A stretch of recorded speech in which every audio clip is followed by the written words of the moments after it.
Connecting. All right, guys, we're live. Welcome to Ask a Puppy Trainer Show, episode 215. You're here with me, Sparky, and no Bethany today. She's playing hooky. So we got Goose as a replacement. He's a pretty solid replacement. She's going to be super jealous. You kind of smell like pee, though, bud. You got a little pee on you? Yeah? You had excite pee? Okay. That's the world of dog training. All right. If you guys have any questions, feel free to throw them in the chat. Am I live on the right side? Yes, they're telling our viewers that we're live. Okay, cool.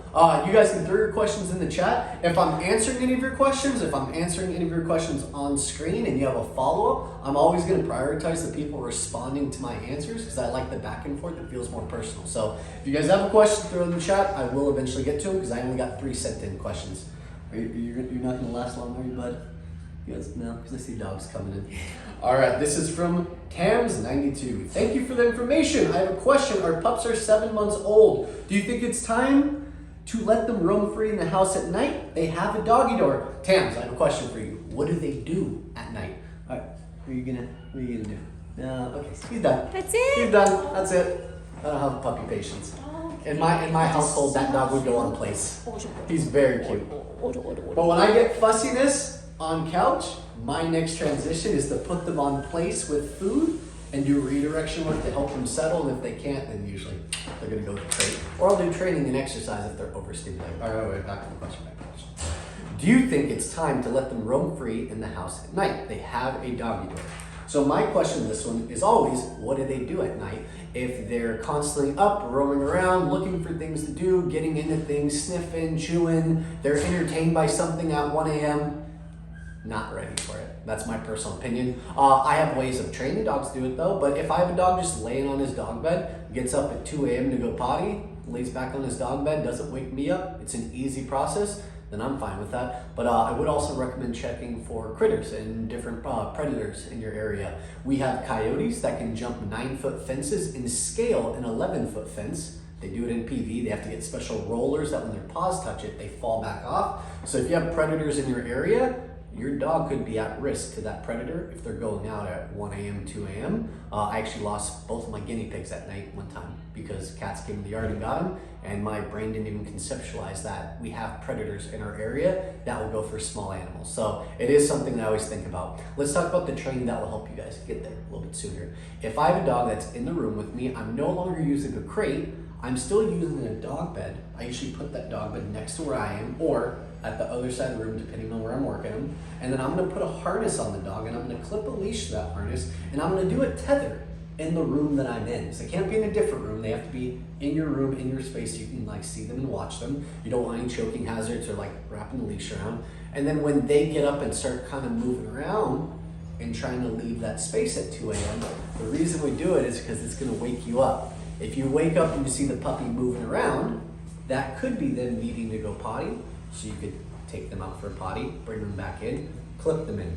I want you to know though, that if you do that, you are gonna start triggering a midnight 2 a.m. potty that if they were in the crate, wouldn't even have the concept of because they're not moving around. There's no space to roam. And even on a 4, 5, 6 foot leash where they're tethered, they can still go 6 feet back and forth. So movement is what creates potty. If they're already sleeping really well, you move to this technique to teach them to settle on the bed and they start needing to do 2 or 3 potties in the middle of the night, then that is a sign that they're moving around too much. Not ready for it. You gotta build your way up to it still. A few more months of crate. Usually, I think she said 8 months old, 7 months old. To be honest, I'd probably do overnight crating till about 12 months old. That's my personal preference. That's what I've done with all my own dogs. And then I start transitioning them out of crate next to my older dogs so they kind of learn how to just stay, settle, and like fit into the pack. So my opinion, if you're getting good calm nights already, they're already hanging out, sleeping all throughout the night, try the bed option with the back tie, see how it goes. Don't do flat collar. We don't want them to hold pressure and start choking themselves. Harness, more safe. Do you have any send-in questions yet? Not yet. Alrighty.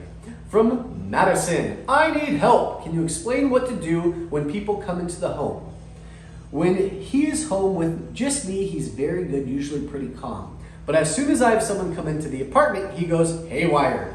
Even when I have him on the leash and step on it to prevent him from jumping, he will actively choke himself out for a long duration of time. He doesn't calm down. He won't listen because he's too excited. You are not ready to have a dog out of the crate when people come in. So this is my training. When I'm out doing potties, if I have a dog still really pulling hard towards people, nothing that we do lives in a vacuum. Nothing lives in a bubble. So whatever you do inside is going to affect your outside. Whatever you do outside is going to affect your inside. When I'm doing potty, so again, I'm not talking about your friend being over. I'm talking about what you need to do leading up to your friends coming over. We need to start working on training. That's going to help our dogs settle down a little bit. There's something called patterning. Let's go work. It's basically pressure on. When they pull, we step back, wait for them to kind of look and check in. When they do, we offer a treat, we turn and walk away. That's something you do when you're inside your home, inside your apartment, and you don't have any distractions. You have focus. You're trying to teach your puppy how to feel tension, turn, and come back to check in. It's a gradual progression. I'll do that inside for 2 weeks. Then I'll do it in my backyard, front yard. Maybe for you, your parking garage, like where you park your cars, a little bit more open space, less dog distractions, more people distractions. I'm gonna gradually build up until I can do this in the driveway or up and down a local like Park Street where she sees dogs, he sees dogs, people, and I can redirect away. When I've gotten that to a point to where I can redirect, make a turn, and my dog will follow me and move away from the distraction, then I'm ready to start trying it in the apartment. My setup when dogs come over is I have dog in crate for about 30 minutes until they settle down. If I hear barking for the whole 30 minutes, it's going to turn into an hour. If I hear barking for the whole hour, it's going to turn into an hour and a half. It means you have some pretty bad separation anxiety, and you're not going to benefit your puppy by bringing them out and letting them say hello because they're barking. You're just going to feed into the separation anxiety. If it's as bad as what you're saying it is, it might even be valuable for you to have your puppy in the crate for the next few times that people come over. So she gets you, he or she, he. When he gets used to just being calm when people are over because he has no exposure, no ability to greet them, you're starting from more of a neutral space. Then you can turn it into this. They've been there for 15, 20 minutes. Your dog's been quiet for 15 of that 20 minutes. I go into the room, I say, hey, I'm gonna bring the puppy out. Just do me a favor, we gotta kind of treat this like training. Just sit over here. Don't look, talk, or touch the puppy. I know it's really cute. I know it's gonna be really hard. Trust me, I know. And then you bring out your puppy on leash, on whatever they're using. You have your food, your pouch. You've skipped the breakfast because you're gonna train for breakfast. And then when your puppy sees the person, you haven't even left the bedroom yet. He's already pulling, barking, whining, crying, overstimulated, excited. Turn, you're back in the bedroom, and you're going back and forth in the bedroom until you start getting some focus. You can't get focus. You can't get anything from your puppy. Not ready yet. Back to the crate. Another 20, 30 minutes. You got to get some of that calm, settling energy out. Bring them back out. Work through it again. And if it still doesn't work, then you need to do this before your friend ever comes over. You got to get a 20, 30 minute training session in where your puppy is exhausted, actually able to go in the crate because they're exhausted. You've already done 15, 20 minutes of walk, so they're physically a little bit more tired, and then maybe you did 10 minutes of existing outside of the crate next to you before the friend got there, and then 10 minutes before they get there, I'm just putting them in the crate. We have to check all of our boxes. If we have crazy energy, we have crazy emotional energy, crazy mental energy, we're not going to be able to get them to settle. It just doesn't happen. So we have to make sure we check all our boxes before being able to get a calm dog. Try all the techniques, see how it goes. Let me know. Come back next week. All right, next one. Monkey boy. When I put my puppy in his kennel, he licks the bars and whines the whole time he's in there.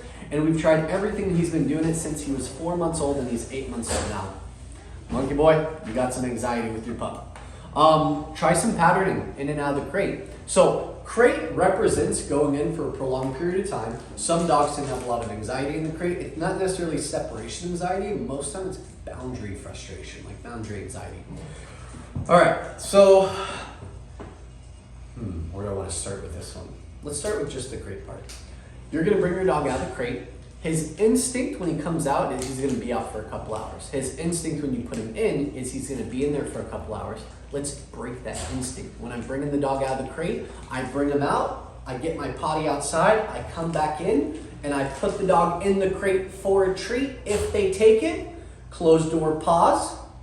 Open door, pause. They wanna come out? No. close it, and you gotta go with the firmness of the dog coming out. They're coming out at 4, you gotta close it at 5 so you don't squish them. We don't want them halfway out and the door squishing them. We want that door to move in so they kind of back away from it. This is what creates that settle energy. It's called spatial pressure. When I can do that door 3 or 4 times, they eventually back off, they sit, we can open the door, they wait. I say break or free or okay, whatever your release word is, and I let them out. They've still got a leash on their harness this whole time.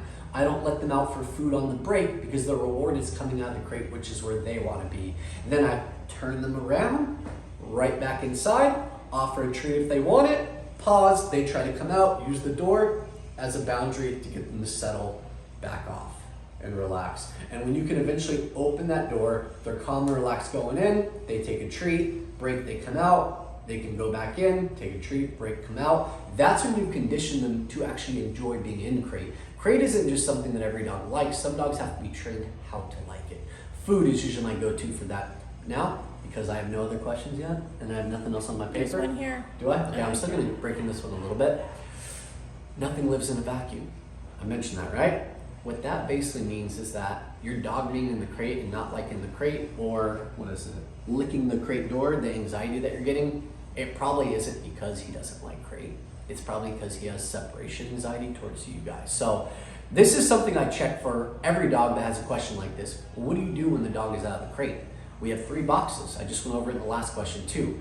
Physical exercise, that's like your walk, your play, some kind of mental stimulation, physical stimulation. Training, that's all the things that you guys learn on YouTube, you learn in our online school, you learn on anywhere you're looking. Come, play, sit, down, heel, drop it, leave it, fetch, all that stuff. That's all mental training. Now you have physically a dog that's tired, mentally a dog that's tired. The last window is existence. So that's where we're actually teaching them to be out of the crate and be calm. I'm not giving a lot of affection during this time because I want my dog to look to me for training and confidence, not as the affection giver. I need to be the confidence giver, especially if I'm getting anxiety in the crate. We need to almost rework our relationship a little bit. So when he sees you, it's confidence, ready to work. That's the change I would make. So if you were to give affection, do a 4-to-1 ratio. If you gave 20 minutes of training, that gets you 5 minutes of affection. The minute you give affection, if you get any paws touching you, the mouthing starts a little bit, you're like, oh, nope, back on the ground. I wouldn't even know. I don't even think I'd put him on the couch. I think I'd give affection on the ground if I was gonna give it, and it would be right after training, right before existence. So you're still giving that 10-minute window for them to settle down before going back in the crate. Now, going back in the crate, you remember their association. They're going in this crate forevermore. So I'm gonna put them in, same thing as before, treat when they go in, close door, open, break, release. I'll do 5 in, 5 out. I can even make my training session that day, so we're 10-15 minutes into our free time window. We've already done the walk. I could make the training going in the crate and out of the crate 5 times in a row. So that becomes his training, and then he spends the next 30 minutes out of the crate. So it's not just the association of going in for long periods of time. The licking should stop pretty quick. If it doesn't, get a little bit of bitter apple. It's not gonna help the anxiety of the bitter apple, but it will at least stop the licking. And then as you do more training, you'll start working through the anxiety. You should be getting about 15 minutes of training in for every free time window that your puppy gets out of the crate. Any times that you guys can't train, have the puppy on leash, tether them to your hip, so they're still in follower mode the whole time that they're out. Good question on Instagram. Yeah, all right, cool. 6-month-old Cavapoo from Megan. Let me pull it up. I wasn't ready. You didn't pull it up. I didn't pull it up. I never pull it up. Bethany reminds me to pull it up usually. All right, I know. I'm right in your guys' face. 6-month Cavapoo. Current crate schedule is 1 hour out and 3 hours in. We notice if she is very active, she starts having accidents after an hour. If she still is out of the crate, is this a good schedule? Yeah. That's a phenomenal schedule. That is literally what 30% of my dogs in this facility are on right now. 3 in, 1 out. You could maybe up the 1 out to 1.5 out, but I think you'll probably get more issues because, like you said, the hour, once you go past that hour, it's nothing that you did wrong. It's nothing that your puppy did wrong. It's like emotional intelligence, emotional maturity. So I have a dog that I'm able to do 15, 20 minutes of walk, another 20 minutes of training, and about 20 minutes of existence on place, which is like picking a designated dog bed for them. And then 15 minutes into that existing, I'm getting some whininess, some occasional barks and like, where they like shoot their head out and bark, like demanding. And I walk up, no, hey, settle down. And they kind of, they back off and they lay back down because there's an emotional authority I brought to the picture. That's strike 1 of my 3-strike rule. First strike is a verbal, not anger, there's no emotion. It's just, no, settle down. It's very neutral, stoic. It doesn't have to be angry to get a result. It actually gets you the opposite. It adds emotion, it adds energy. After that, my puppy lays down. I'm at the 55-minute mark of free time, and I'm like, man, I really want to see if I can get to an hour and 5, an hour and 10. 10 minutes later, it's an hour and 5 minutes, and I get that same bark, and he gets off place a little bit, but I've got a back tie so he can't leave. No, I stand up, I walk in, and I use spatial pressure to back him up, which puts him back on place. I pull out some food, have him sit and down. Break. Place, sit down. Break, place, sit down. And after 2 or 3 routines, he went from crazy eyes to locked in, tuned in, focused, in follower mode. I'll get my down, good. I'll give that treat, because I haven't given that treat yet. I'm just using it to lure and build focus, and then eventually give it when I have focus. Then I go sit back on the couch again, and then there's 5 minutes later, now we're at like an hour and 10, hour and 15 minutes. I get that 3rd or 4th bark where it's really loud, but it sounds frustrated. He's not a jerk, guys. He's not being malicious. He's overstimulated. That is a cranky baby. That is a cranky baby crying because they need to go into their nursery, into their crib. So how do we do that? Well, 3rd strike, I'm not going to say no, because remember, we never want a negative association to create. I'm going to kind of just, I'm frustrated. I'm a little upset by now. I'm going to fake it till I make it if I need to, because I'm going to wipe all the emotion out of my tone and off my face and out of my body language. I'm going to calmly walk up, pick up my puppy if I need to, or walk them to the crate if I need to. House, I might have to help them in. Unclip all my stuff, close door, lock, cover, and walk away. But a lot of people will be questioning and say, but Sparky, I thought if there's a negative association in crate, then it makes him not like crate. I say, you're absolutely right. Where's the negative association? Well, he barked, so he went to the crate, so he did something bad. Your dog has no idea that bark is bad. Unless you've already taught it, you've already trained it, which is a whole different conversation.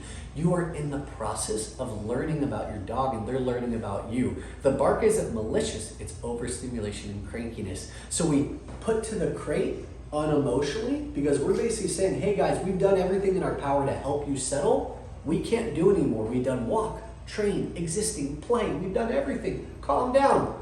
You won't get it until they have a confined space that they're only able to do a circle in, lay down, and eventually go to sleep. Some dogs actually need a cover over the crate. They need a white noise machine right next to it and a sound machine by the door. They need all these extra facets to help their brain actually turn off and hit REM sleep. And then the next 3 hours is then recuperating, getting ready for the next hour of free time. That's how I grow free time though. I try for an hour and 5, an hour and 10, and if I get to my 3-strike rule, just not ready for it. Can't pat myself on the back for that one because I pushed it a little too far. You gotta play though. It's always fun to play around with it. Do we have any follow-ups? I have a follow-up. What's your follow-up? Ricky's got a You follow-up. might have already answered it and I missed it. But if her dog is having accidents at that hour mark and it's going to be out longer, should she just take it out at that hour, or you don't want to take the dog out yet? Let's see. It's this one. Thank you. Yeah. She's still active. She starts having accidents. I think we need to lock onto the active part, not the hour part. Yeah, the Why active. would she? 'Cause Oh, okay. I stirs see what it you. up, yeah. I see what you did there. Oh, Ricky's good. She manipulated me. I didn't even realize it. No. It was a good way. It was a good manipulation. It's not about her being awake for an hour, him or her being awake for the hour that causes the potty. It is the active, it's the movement. So we're following the window of free time. We've done our 20 minutes. Oh, by the way, how our schedule works is they do the 3 hours in the crate. Right when they come out, that's when they get their potty opportunity. And there is no free access to water for the next hour. They don't need it to the very end of their free time unless you want a ton of potty access. So potty right when they come out, free time, train, walk, play, exist, blah, blah, blah, blah. At the end of that hour, that's where they get their water bowl, but they're not doing a ton of movement. except for that first 10 or 20 minutes. The playtime, the exercise time. So that's where you might do a 10-minute walk and 10 minutes of fetch in the backyard. If they have to potty on that walk or during that play, they will potty. That's gonna be the potty you get from all the movement. But then when you come inside and you're doing training, that's a lot slower. That's nowhere near as quick as fast. When you're doing the existence, that's all down, stay on place. I'm hoping that you won't still get the potty accident at the hour, and the need to go potty will be significantly less because you're actually calming their brain and body down by the end of that free time window versus them being amped up and really excitable before going into that crate, which would then possibly cause a potty accident. So I think getting on a tighter schedule with your blocks of free time, end with existence, not walk or play, because that teaches them to be crazy by the end of free time. You just have to schedule it maybe a little bit differently. And that advice is also based on their age, right? Being 6 months versus having an 8-week-old puppy who might need to like have that access. 6-month dog, much older, so different adolescents, they can hold longer. But if we're talking a 6-month-old puppy versus an 8-week-old puppy, I mean, 8-week-old puppies do 45 minutes to an hour of crate time, and they do like 15 to 20 minutes of free time at 8 weeks because their brains shut down very quickly. So yeah, age definitely plays a role. If I had an 8-year-old dog, I might be doing 4 and 2, 4 hours in, 2 hours out. I might do 2 hours in, 2 hours out. As the maturity grows and you lock everything down, all of it changes depending on adolescence and where your dog is during that adolescence. It tells me that your dog, from what I was seeing though, it seems that they're a little bit emotionally immature, even at 6 months old. Most dogs are, if I'm being honest. Like, it's pretty normal now. Focus more on the obedience in the middle, and then use that obedience to settle him down on place. What I mean by that is if I'm doing training and I'm doing, like, let's say place pattern. If no one knows what that is, you can check YouTube or you can join our online school. Truly, that's probably the best place you can find it because it's all the same stuff I'm talking about. And what it looks like is place with food, sit or down, pause, take a breath, because most dogs don't realize that good doesn't represent energy. Good represents calm. Good. I'm not gonna treat this. Food. They're like, oh shoot, if I give energy, I don't get food. When I settle down, I get food. This is one of the easiest techniques you can do, one of the easiest routines. Place, sit down, pause until you get a moment of settle. You can do a sit if they can't do it down comfortably. You get that moment of breath being released. Food. I'm not even holding food yet. It's still in my pouch on my hip. When I see that breath, then it's treat. Come, place, sit down, good, pause, take a breath. They take a breath. Treat. And I'll do that 15, 20 minutes. It is amazing how good this technique is. 20 minutes is like, you'll kill your dog's energy. They don't have any by the end of it. It's so mentally exhausting, not overstimulating, exhausting. It uses it in a good way that by the time I'm done working on this, you know how I'm usually done? I put them on place, I say come, and they're like on their side laying down like, nope, we're good, we're done. I'm like, oh, you're exhausted? Great, let's move on to our existence now. I'll pull up a dining room chair next to that cot because he knows I'm comfortable on the couch. That won't work. Pull up a dining room chair, sit on the edge of it, not the back of it. You know, I'm too comfortable. Right on the edge, and I'm alert. I'm ready to go. And then when they try to get off, I'll move in and body block them leaving. So I'll put my body in front. I'll ask them for a sit when they kind of settle a little bit. Good food, and I'll move back to the front. I'll kind of wait about. And every 15, 20 seconds, I have a handful of kibble because I have their meal. I have breakfast, lunch, or dinner in my hand, in my pouch. Good 5 or 10 kibble pieces that they eat out the palm of my hand. Come back over here. I decide, you know what, I'm gonna feel a little frisky. Turn on the TV. New stimulation, they're staring at it. They look at me to check in. Good. Handful of food. So I'm conditioning them to settle. Place pattern is just one of the easiest ways of doing it if you have a crazy, happy, neurotic puppy. All right, do I have any other questions? There's a 1-year-old dog question if you want. I like the 1-year-old dog questions. Okay. My 1-year-old puppy, nope, that's an adolescent adult dog now. My 1-year-old puppy sees a trigger and then lays down and refuses to move. Treats don't work. Trigger? They didn't define what the trigger is. Yeah, just you a need trigger. to define what the trigger is, guys. I'll come back to it when you tell me what the trigger is. We're scrolling down. That's it. Tell me the trigger. I don't know if they're still there. That's gonna bug me. All right, do you have anything else? They can come I'll back just next kind of week. make up a trigger if they don't give me one. Nope, that's it. All right, can you scroll back up to it? Do you remember the question? Yeah, the 1-year-old puppy gets triggered, And sees a then lays trigger, down, lays doesn't down, move. doesn't move, treats don't work. Shannon says trigger means a dog or person. Yeah, okay, I had a feeling. All right, so if I have that, one, I need to have better body blocking and spatial pressure skills. So we're probably on a harness, I'm guessing. My recommendation is probably check out slip leads, or you can do an easy walk, or you can do a gentle lead, or you can do a martingale. You can do something that gives you a little bit more leverage. You don't even have to necessarily go with an advanced tool like prongs or anything. You could probably do it with gentler tools, like something that's just an easy neck collar or a front harness. And then when your dog is getting ready to lay down, if you're using easy walk, it's turn-ins. I don't allow him to lay down. I turn in and move into him. You can't wait until he's down. You're screwed. You're done. There's nothing you can do when he's already down. He's locked in. So you have to kind of see the dog or the person, and you have to be on top of it. You have to be below threshold, which basically means that when he's getting ready to do something, he's getting ready to stop, he's getting ready to lay down, it's right in that moment where I see him kind of make eye contact with the dog, turn into him using my hip, using my leg, I move in, which is going to turn his head and body away from the dog. I'm gonna glue that leash across my hip, put one hand behind my back so it's in front, locked in behind my back, and I'm gonna use my body. I'm gonna use the weight of my body. Once I turn in and get in the opposite direction, let's go, and I'm gonna start walking in that opposite direction. Now I'm gonna go a little fast because I need him to kind of follow through. If I try to go slow, like, come on buddy, you can do it, he's just gonna be like, you're so soft. I'm just gonna lay down and wait for the dog to come up. You need to be pretty firm, and it may not work.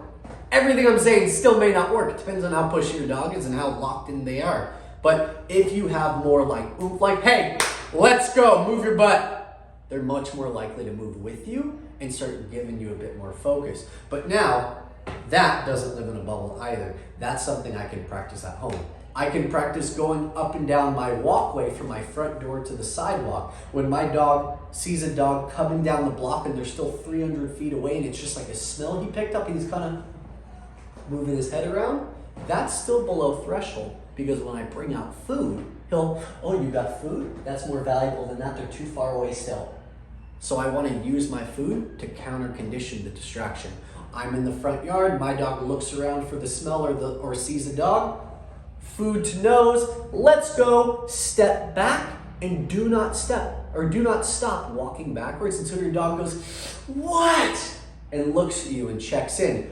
Good. Release the tension, just relax your arm forward, offer the food low enough that it's not a big effort for him to come get the food. It needs to be almost like below his chin so he can just lumber up, grab the food, and then I'll turn and still walk away from where the dog is. Then I'll casually turn back with food again. I want to use as much food as I can while the dog is below threshold, or your dog is below threshold. And now the dog is 200 feet away, which means the energy is a little bit higher, but because you started at 300 feet with food, he's still willing to give you focus. Now the dog's 100 feet, it's barely giving you focus.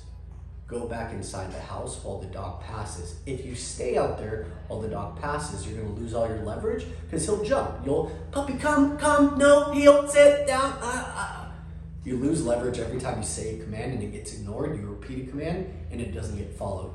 Go in the house for 30 seconds while that dog passes, come right back out and do the training all over again. Or go far enough into your house with the door wide open, so there's barely line of sight, but a little bit, and then pattern it inside the house until the dog passes by, and then maybe start walking out there, and as you get to the threshold of your house and he wants to bolt forward, that can be your new let's go workspace. The dog's 100 feet away, you walk to the front yard, you try it there again.